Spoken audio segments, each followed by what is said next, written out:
बिस्मिल्लाहिर्रहमानिर्रहीम। अस्सलाम वालेकुम डियर स्टूडेंट्स। आज हम हेल्थ असेसमेंट के कुछ कोर्स ग्रेड शेयर करेंगे आप लोगों के साथ, जो कि हमारे साथ 4th सेमेस्टर में हम पढ़ेंगे। तो आइए स्टार्ट लेते हैं। स्टार्ट लेने से पहले आप लोगों से एक छोटा सा रिक्वेस्ट है, अगर आप हमारे चैनल पे न्यू है तो हमारे चैनल लेक्चर्स बाय अनाया को सब्सक्राइब करें, कमेंट करें and press the bell icon, ताकि नेक्स्ट वीडियो का नोटिफिकेशन आप लोगों को बहुत जल्द मिल सके। वीडियो को ज़रूर लाइक कीजिए। हेल्थ असेसमेंट 2, हेल्थ असेसमेंट 1 हमने पढ़ा है। हेल्थ असेसमेंट 2 में अब हमारे साथ तकरीबन 6 या 7 तक चैप्टर्स है, जो कि इस वीडियो लेक्चर में मैं आप लोगों को बताऊंगी कि कौन कौन से लेक्चर्स है या कौन कौन से टॉपिक्स है या कौन कौन से यूनिट्स है जिसको हम कंप्लीट करेंगे 4th सेमेस्टर में। हमारे साथ ऑब्जेक्टिव होंगे systematically assess the health status of an individual by obtaining a complete health history using interviewing skill। जैसे कि हमने 3rd सेमेस्टर में पढ़ा है कि कैसे हम इंटरव्यूइंग स्किल परफॉर्म करेंगे, तो वही इंटरव्यूइंग स्किल, वही हेल्थ हिस्ट्री वगैरह हम दोबारा यहाँ पे अप्लाई करेंगे, लेकिन यहाँ पे हम असेसमेंट किसी और जगह की लेंगे। जैसे कि वहाँ पे हम असेसमेंट ले रहे थे हेड, नोज और एयर एक्सेट्रा, लेकिन 4th सेमेस्टर में हम अब किसी और बॉडी के पार्ट का एग्जामिनेशन करेंगे। ठीक है, तो आइए इसको देखते हैं कि और क्या ऑब्जेक्टिव्स है। Utilise proper technique of observation, observation का प्रॉपर टेक्निक हम यूटिलाइज करेंगे, प्रॉपर टेक्निक अप्लाई करेंगे, सीखेंगे। फिजिकल एग्जामिनेशन कैसे करना है वो हमने सीख गया है ऑलरेडी। ठीक है, कि किस तरह से फिजिकल एग्जामिनेशन करना है। एब्डोमिनल फिजिकल टेक्निक भी हमने सीखे थे जी। ठीक है, तो इसी तरह से अब हम और भी फिजिकल एग्जामिनेशन सीखेंगे और बॉडी पार्ट्स के किस तरह से असेसिंग करना है बॉडी सिस्टम को। Differentiate normal and abnormal finding, normal and abnormal finding को हम डिफ्रेंशिएट करेंगे कि नॉर्मल फाइंडिंग क्या है हमारे साथ, और फिर एबनॉर्मल को देखेंगे कि ये एबनॉर्मल है कि नहीं। Record finding in an appropriate manner, अब हम रिकॉर्ड फाइंडिंग को भी देखेंगे कि क्या रिकॉर्ड फाइंडिंग हमारे साथ आया है, यानी उसकी जो टेस्ट वगैरह है, लेबॉर्ट्री टेस्ट या उसकी सिटी स्कैन वगैरह, ये सारे हमारे साथ रिकॉर्ड फाइंडिंग है। Demonstrate and aware of the need to appropriate health assessment as part of their general nursing practice skills। ठीक है, और हम क्या करेंगे, हेल्थ असेसमेंट करेंगे जनरल नर्सिंग स्किल प्रैक्टिस के ज़रिए से, वो भी अप्लाई करेंगे और पेशेंट को देखेंगे कि क्या हमारा जो नर्सिंग प्रोसेस है वो ठीक से चली जा रही है या नहीं। अप्लाई नॉलेज ऑफ ग्रोथ हम अप्लाई करेंगे and development, anatomy and physiology देखेंगे and psycho social skills in assessment of analysis of data collection. फिर हम उसके बाद आते हैं, अब हमारे साथ जो क्राइटेरिया है हेल्थ असेसमेंट 2 की, तो वो कौन सी है। तो हमारे साथ हेल्थ असेसमेंट में हम मिड टर्म एग्जाम लेंगे। मिड टर्म एग्जाम जो है ना वो 30% ही मार्क्स होगी उसकी। परफॉर्मेंस एग्जाम होगी। परफॉर्मेंस एग्जाम का ये मतलब है कि जब हम कोई परफॉर्मेंस करेंगे, यानी जैसे कि हमारे साथ असाइनमेंट्स हो गए या कोई प्रेजेंटेशन वगैरह, ये सारे हमारे साथ परफॉर्मेंस एग्जाम में आते हैं। स्टूडेंट का बिहेवियर कैसा है टीचर के साथ, स्टूडेंट्स के साथ, ठीक है, क्लास में किस तरह से वो प्रेजेंटेशन वगैरह कर रहा है, तो इस सारे के 30% मार्क्स होंगे और फाइनल एग्जाम के 40% मार्क्स होंगे। ठीक है, तो इस पे हमारे साथ जो हेल्थ असेसमेंट 2 है वो कंसिस्ट है। ऑब्जेक्टिव्स ऑफ यूनिट्स, अब यूनिट फर्स्ट में हम पढ़ेंगे। हमारे साथ यूनिट फर्स्ट जो है ना वो है assessment of the peripheral, vascular and मस्कुलो skeletal system. Assessment of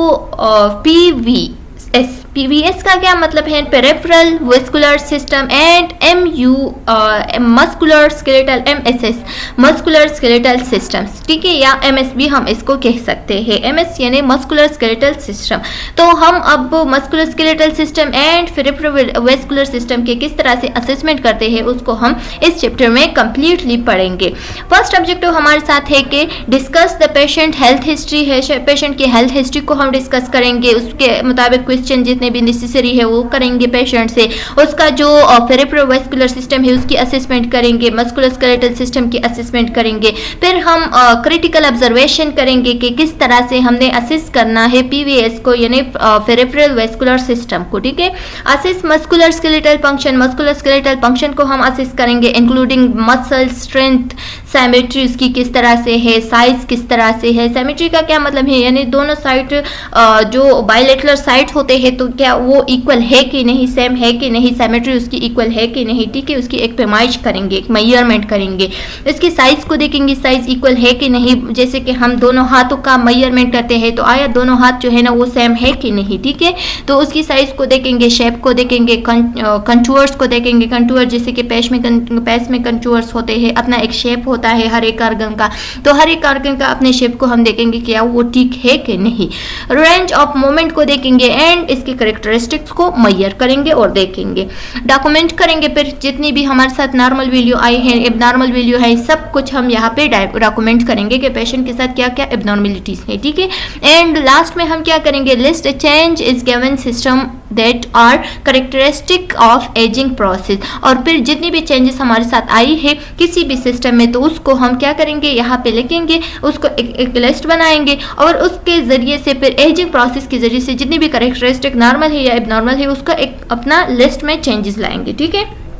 next हमारे साथ दूसरा चैप्टर है assessment of the mental status. अब मेंटल स्टेटस का हम किस तरह से असेसमेंट करते हैं, या सेंसरी न्यूरो सिस्टम का, ठीक है।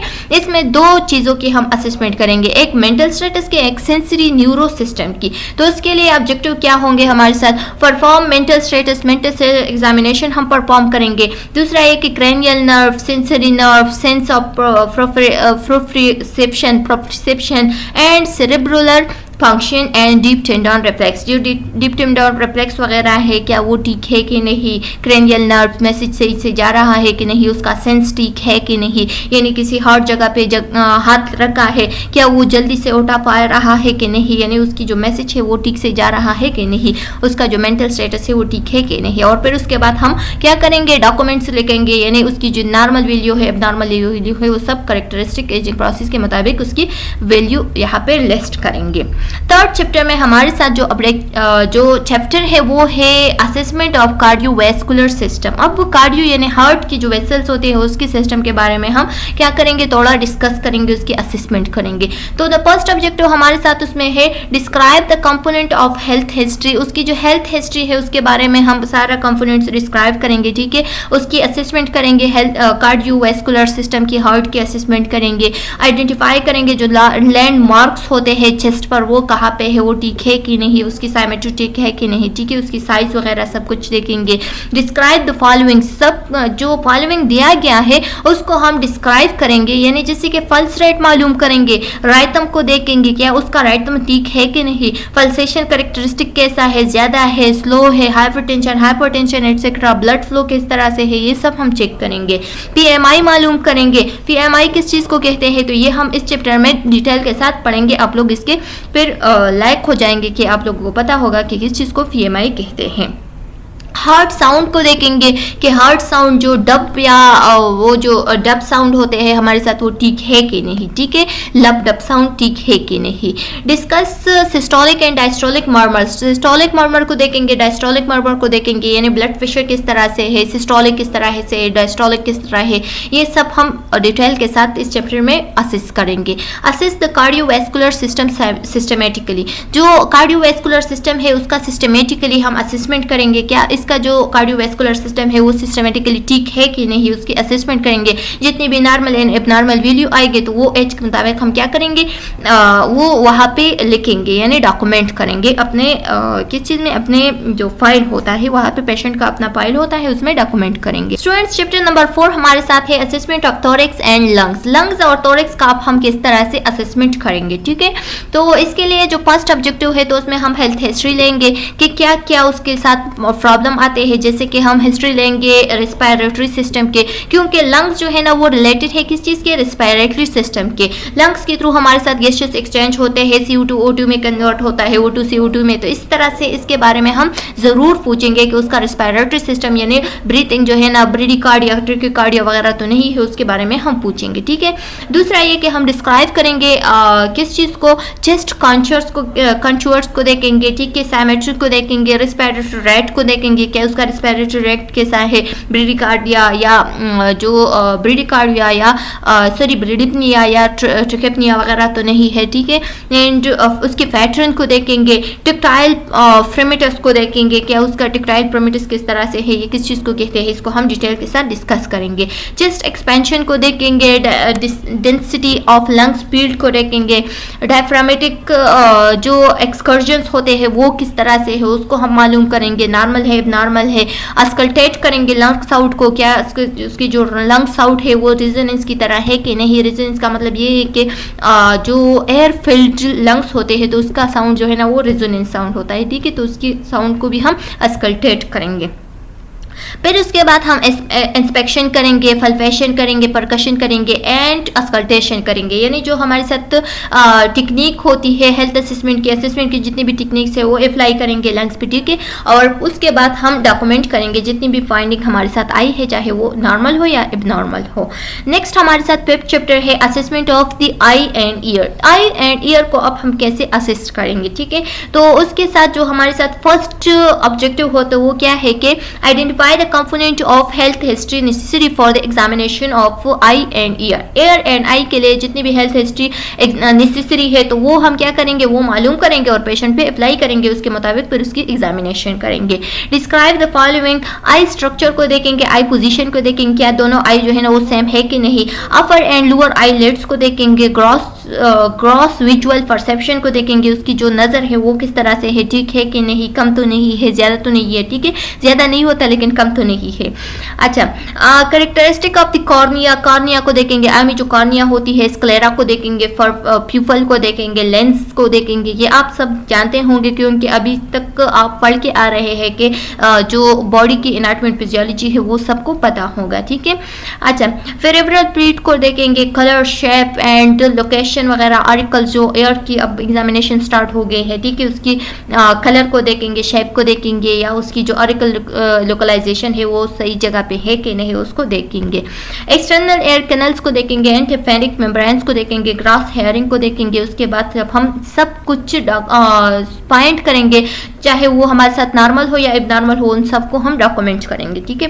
पेशेंट की जो डॉक्यूमेंट का फाइल होता है उसमें डॉक्यूमेंट करेंगे। नेक्स्ट चैप्टर हमारे साथ जो चैप्टर नंबर 6 है तो वो क्या है कि assessment of an elderly client. अब हमारे साथ एक बूढ़ा बाबा आया है तो उसका हम किस तरह से असेसमेंट करेंगे, तो उसके मुताबिक जितनी भी हमारे साथ जो ऑब्जेक्टिव है उसको हम कवर करेंगे इस चैप्टर में कि describe the variation and history taking for an elderly client. Elderly client हमारे साथ आया है तो उसके लिए जितने भी हेल्थ हिस्ट्री में वेरिएशंस आए हैं या हेल्थ हिस्ट्री वेरिएशन है तो वो हम क्या करेंगे, उस बुजुर्ग से पूछेंगे और उसको डॉक्यूमेंट करेंगे, ठीक है। Differentiate health assessment variation for elderly client. Elderly client के लिए जितनी भी असेसमेंट वेरिएशन है तो उसको मालूम करेंगे हेल्थ असेसमेंट के बारे में, ठीक है, और उसको डॉक्यूमेंट करेंगे। And identify any different examination technique और स्किल फॉर एल्डरली क्लाइंट। और जितनी भी हमारे साथ एग्जामिनेशन टेक्निक है, चाहे वो यंग के लिए अलग हो और बूढ़ों के लिए अलग हो, तो उसको हम मालूम करेंगे और फिर उस एल्डरली क्लाइंट पे अप्लाई करेंगे, उस स्किल को परफॉर्म करेंगे। नेक्स्ट चैप्टर हमारे साथ है कि असेसमेंट ऑफ पीडियाट्रिक क्लाइंट। एक पीडियाट्रिक क्लाइंट हमारे साथ आया है, छोटा बच्चा है, तो बच्चे के लिए अब हम किस तरह से असेसमेंट करेंगे, ठीक है। इस चैप्टर में हम बच्चों के बारे में पढ़ेंगे कि बच्चों के बारे में हम किस तरह से असेसमेंट लेंगे, उसकी असेसमेंट किस तरह से करेंगे। पीडियाट्रिक हम बच्चों की कहते हैं, ठीक है। तो इस चैप्टर में हमारे साथ जितने भी ऑब्जेक्टिव तो क्या है कि describe the component of a thorough paediatric history. एक पीडियाट्रिक हिस्ट्री हम किस तरह से लेंगे, ठीक है, उसकी माँ से पूछेंगे क्योंकि बच्चा तो छोटा होता है, उससे हम क्या पूछेंगे कि उसके साथ क्या मसला है। Including differences for development level, उसके लिए डेवलपमेंटल लेवल के जितने भी डिफरेंसेस है उसको हम शामिल करेंगे इसके हिस्ट्री में, ठीक है। Differentiate health assessment norms for infants and children. Infants and children के लिए जितनी भी हमारे साथ हेल्थ असेसमेंट की जितनी भी वैल्यूज़ वगैरह है उस सबको मालूम करेंगे और उस पर अप्लाई करेंगे। अगर वो नॉर्मल आए तो वो भी हम डॉक्यूमेंट करेंगे, अगर नॉर्मल आया है तो तब भी हम डॉक्यूमेंट करेंगे। Identify common examination technique. Common examination technique को हम मालूम करेंगे और उस पीडियाट्रिक पे अप्लाई करेंगे, ठीक है। अब ये हमारे साथ रेफरेंस है स्टूडेंट्स, तो यहाँ से ये सब कुछ आप लोग देख सकते हैं डिटेल के साथ भी, यहाँ से उठाए गए हैं ये सब सारे जो हमारे साथ ऑब्जेक्टिव है, ठीक है, और यहाँ से हम इसके नोट्स भी उठाएंगे और आप लोगों को पढ़ाएंगे। फिर अब यहाँ पे ये आप लोग देख सकते हैं हमारे साथ जितनी भी यूनिट्स है जो कि हमने पढ़ा कि assessment of peripherovascular and musculoskeletal system है, ठीक है। दूसरा हमारे साथ है mental status and sensory neuro का। तीसरा हमारे साथ क्या है कि कार्डियोवैस्कुलर सिस्टम को मालूम करना है, उसका लैब भी हम करेंगे, ठीक है। और यूनिट 4 जो है वो थोरैक्स एंड लंग्स का एक असेसमेंट है। फिर आई एंड ईयर का असेसमेंट है, assessment for an elderly client है, असेसमेंट ऑफ पीडियाट्रिक क्लाइंट है। तो इस सारे ऑब्जेक्टिव को हम क्या करेंगे, इस सब्जेक्ट में क्लियर करेंगे और उम्मीद है कि ये जो सब्जेक्ट है इसको जब हम क्लियर करेंगे तो आप लोग इससे बहुत सारा नॉलेज सीखेंगे, ठीक है। तो स्टूडेंट्स इस सब्जेक्ट को हम इंशाल्लाह मंडे से स्टार्ट करेंगे। जब सारे जितने भी सब्जेक्ट है 4th सेमेस्टर में तो सबको हम स्टार्ट करेंगे मंडे से, ठीक है। तो उम्मीद है कि यहाँ तक आप लोगों को ये जो हमारे साथ जो कोर्स ग्रेड है इसकी समझ आ गई होगी। सब्सक्राइब करें, कमेंट करें and press the bell icon ताकि नेक्स्ट वीडियो का नोटिफिकेशन आप लोगों को बहुत जल्द मिल सके। नेक्स्ट वीडियो में मिलते हैं, तब तक के लिए अल्लाह हाफिज।